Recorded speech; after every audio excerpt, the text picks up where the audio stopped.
Mario has become a constant in my life. Not only have I been playing Mario games for a very long time, for as long as I can remember, but they have been a major part of my channel, resulting in 25 episodes dedicated to the Jumpman. You'd think I'd get tired of playing all of his games, but that's just not the case. I love 2D Mario, I love 3D Mario, and I especially love it when the best aspects of both of those get mixed together in one great package. It's time to complete Super Mario 3D Land. Hey everyone, and welcome to The Completionist, where we don't just beat the games, we complete them.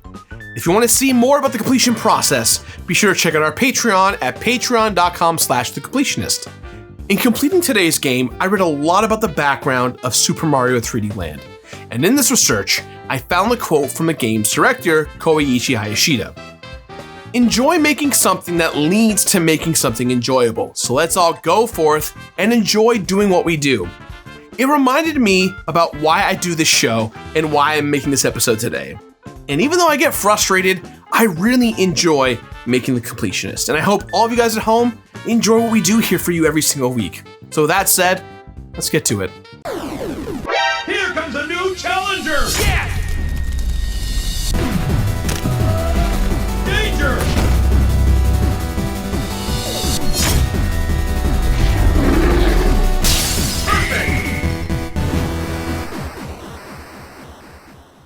Mario, Mario, Mario. That phrase has become kind of a joke around the office because we've completed so many Mario games. What more do we have to say about them at this point? It's Mario. He's a plumber that battles Bowser and saves Princess Peach while having a brother who is also there. You run around collecting coins and jumping on enemies. None of that has changed with 3D Land. But what was different was how things were shaken up behind the scenes. Super Mario 3D Land was a big game with a short development cycle. In order to get it done on time, Nintendo had to outsource to some subsidiary developers. Something they never really did. One day, director Koichi Hayashida was meeting with one of these developers and he heard this horrible sound inside the walls, like something was breaking. And then the building began to shake. This ended up becoming the largest earthquake that had ever hit Japan, with a magnitude rating of 9.0. Not only that, but the tremors created a massive tsunami that caused 3 nuclear meltdowns, as well as the deaths of thousands of people. And the team behind Super Mario 3D Land were right in the middle of it. Many of the team had to stay locked down inside their homes, but they also felt a need to communicate with each other. In response, Hayashida broke company etiquette and shared his personal email with the Super Mario team. The whole team then created a forum where they all could just chat about anything, and the whole team grew a lot closer. About a week later, employees were approved to return back to Nintendo HQ, and the team brought that same energy to creating Super Mario 3D Land. They rearranged their office so that everyone could see what everyone was working on, and when it came time to playtest a level, they would get together as a group and playtest it together in the common area. They weren't just coworkers anymore, they were friends. Hayashida said that he wanted this game to inspire joy in spite of the tragedy, and it did. One Japanese fan even commented, "This game has been like a light finally shining into what has been such a depressing time. I feel like this game has given me the power to go on living. It's something like a miracle." And personally, I get that. Video games have gotten me through some of the toughest times in my life, and I love them for it. And I can see every ounce of love that went into this game. Super Mario 3D Land was a big deal, not just because it was the first original 3D Mario game on the Nintendo 3DS, but because it's the first Mario game to combine 2D and 3D gameplay style, resulting in a beautiful marriage between the two styles. When you talk to Mario fans, there's usually a divide between people who prefer the tight platforming of 2D Mario games and people who love the maneuverability of 3D Mario games. Super Mario 3D Land was designed to bridge the gap between 2D and 3D Mario, and, in my opinion, it does so perfectly. The first place I noticed this was with the camera. The team that worked on this game had zero handheld experience, only console games. They decided to test out how a 3D Mario game would work on a smaller screen, so they took Mario Galaxy 2 and played it on an incredibly small TV. And immediately they noticed that they couldn't see Mario at all. The background looked great, but Mario was much too tiny. It is because of this that the camera is in a fixed location in 3D Land, like a 2D Mario game. However, the camera will adjust based on different sections of the level. So for instance, when Mario's on a high platform, the camera will move above him so you can see what you're about to jump on. But as soon as Mario is on the solid ground again, the camera will move to be on a level playing field with him. This makes hitting blocks and jumping on platforms much easier in a 3D plane.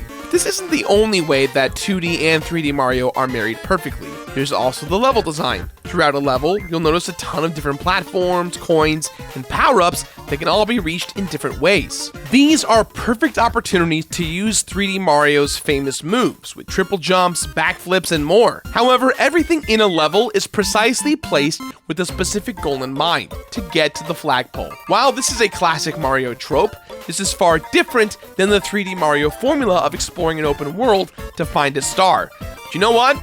It works, especially in a portable environment. Playing this, I felt like I could pick up and play it at any time, an important attribute to a handheld game. This accessibility is further supported in the menu. There is no world for you to wander around in and jump inside a painting. Instead, you choose your world, choose the level, and go. As a completionist, I really appreciated this effort to make getting to the gameplay much more streamlined. Super Mario 3D Land does a great job of combining the old with the new. For example, there's a great new power-up with Boomerang Mario. With this, Mario dons a shell and throws a boomerang that is great for eliminating lines of enemies. But most importantly, this game features the return of the Tanuki Mario, one of the most popular power-ups of all time. And I'm not just talking about the simple addition of a raccoon tail Mario. I'm talking about the full-blown Tanuki suit. In fact, this was so popular that it caused PETA to create a parody game based off the Tanuki suit in 3D Land. There are also some new enemies and obstacles that were introduced here that have become the standard. Pom-Com, coin coffers, the baddie box, all of those were introduced right here. I had no idea. Super Mario 3D Land combines the best elements of both 2D and 3D Mario games and marries them in a way that makes each short level a blast to play through. It genuinely makes me want to revisit each level and perfect them, which is good because you'll be revisiting these levels a lot.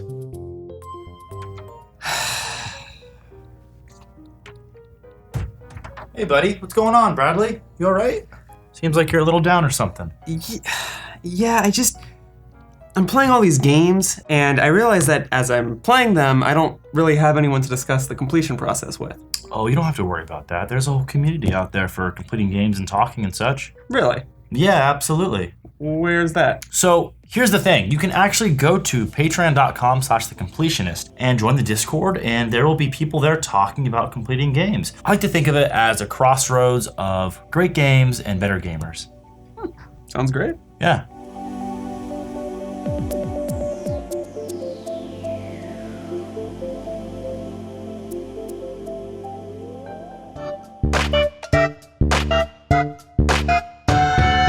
Just because the levels are short and simple doesn't mean that the game is short and simple. 3D Land has a lot of different tasks to execute with small rewards that incentivize you to do everything. And it's because of them that Super Mario 3D Land is the Mario game for completionists. As you clear all the levels in a world, you are rewarded with photos that are sent to you from Princess Peach. These are awesome little vignettes that show Peach getting captured by Bowser, and even images of Peach trying to escape on her own. And this is pretty cool. This is the first time that this art style in a Mario game has been done in quite some time, and it felt rewarding to earn them. Good on you, Nintendo. But that's not all the developers did to keep you coming back. After you beat the initial 8 worlds and beat the game, you'll notice a star on your profile. Obviously, this represents you beating the story, but this isn't the only star you can earn. There are a total of 5 stars to earn, and immediately I'm excited as a completionist. With most Mario games, you only get a congratulations screen once you've done everything. In 3D Land, you get small rewards as you go on, and this does a great job of incentivizing the gameplay. You'll earn the 2nd star after you've beaten all the levels in all of the main worlds, which, if you're a completionist, you've done that already. That's 2 stars you're starting out with. But you know that there's never a system where earning 2 stars is the best you can do, so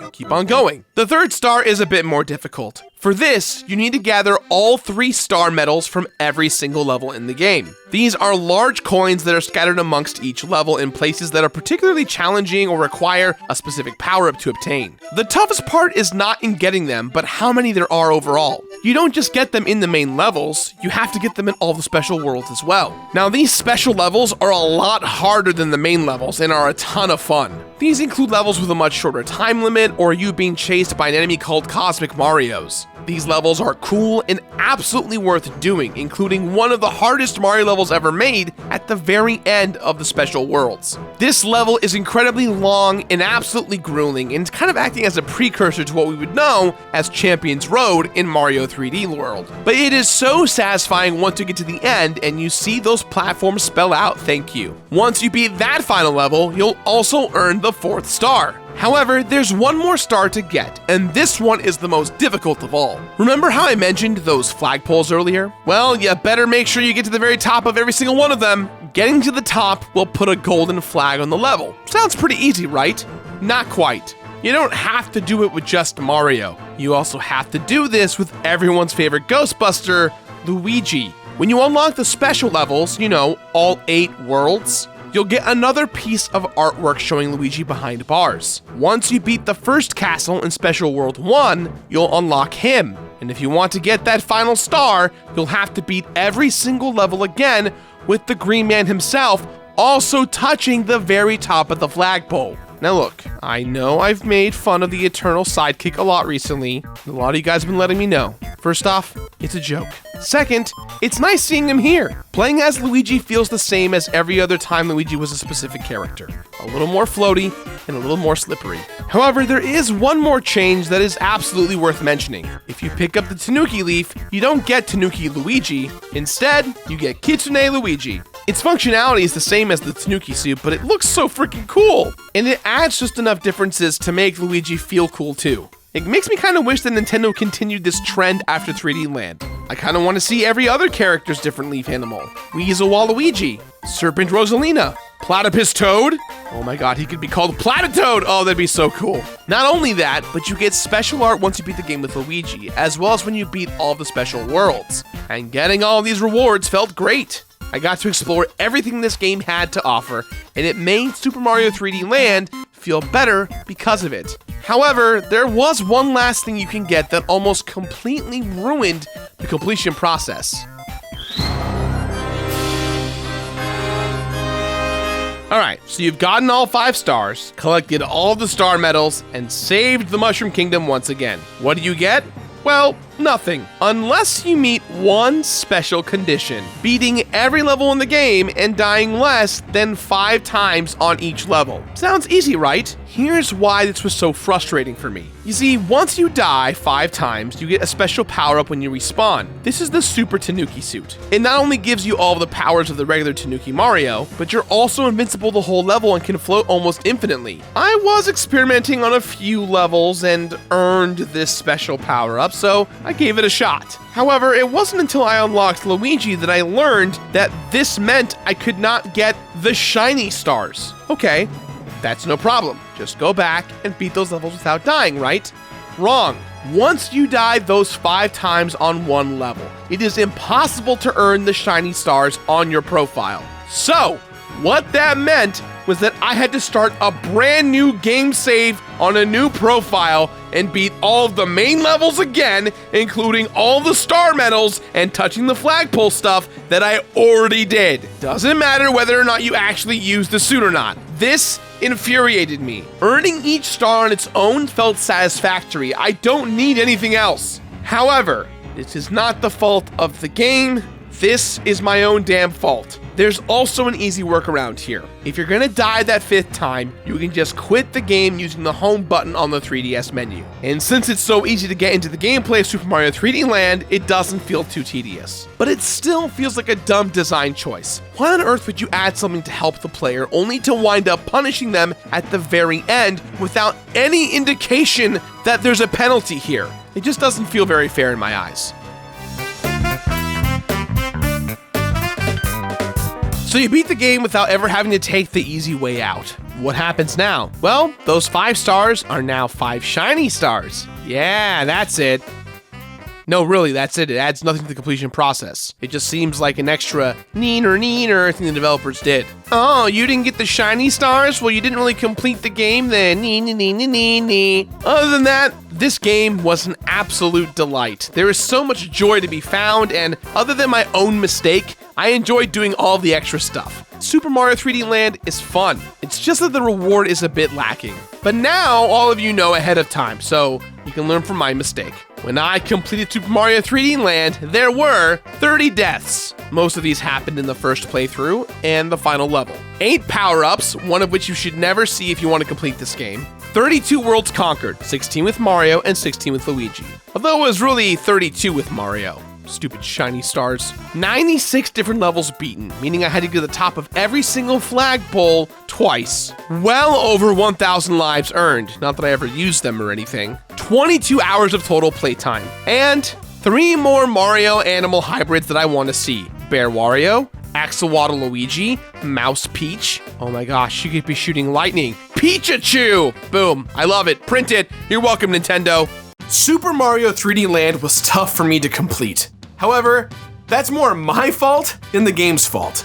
The game is a beautiful combination of my favorite parts of 2D and 3D Mario games. It's easy to pick up, it offers plenty to do, and everything feels satisfying, even if you don't get anything substantial for doing every single thing. I guess overall, I'm just grateful that Mario is in my life. And yeah, what the heck, I'm glad for that weird brother too. So, with that in mind, guys, I give this game my completionist rating of complete it. Complete it! That's all time for today, guys, so please, as always, let us know what you thought about today's episode somewhere on the internet. Hey guys, don't forget, I'm going on tour. If you want to see me in your hometown, tickets are in the links down below, completionist.com/live.